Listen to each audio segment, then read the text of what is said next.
Dumako na tayo sa balitang sports. Nakasagupa ni Alexandra Ayala sina American Queen Gleason at Brazilian Ingrid Martin sa Wimbledon doubles first round nitong Huwebes. Ang kapares ni 20-year-old Ayala ay itong si 23-year-old Eva Lise ng Germany. Ang paggamit ni Gleason at Martin sa pagiging veterano sa larangan ay naging malaking advantage ito sa kanila. Mabilis umangkop sa sitwasyon ng laro ang dalawa, handa sa kung anumang pagsubok ang ibato ni Ayala at Lise. Tinapos na agad ni Martins at Gleason ang laro bago pa magkaroon ng momentum ang Filipino-German duo.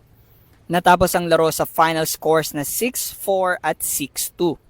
Dahil dito eliminated na ang Pilipinas sa Wimbledon doubles. Nitong Martes ginanap din ang debut ni Ayala sa center court sa Wimbledon kung saan nakaharap niya sa singles ang defending champion Barbara Krejcikova. Nanalo si Ayala sa first set ng laban nila, ngunit kay Krejcikova naman ang dalawang sunod. Magkasunod man ang pagkatalo ni Ayala, ito ay tagumpay pa rin para sa mata ng mga Pinoy.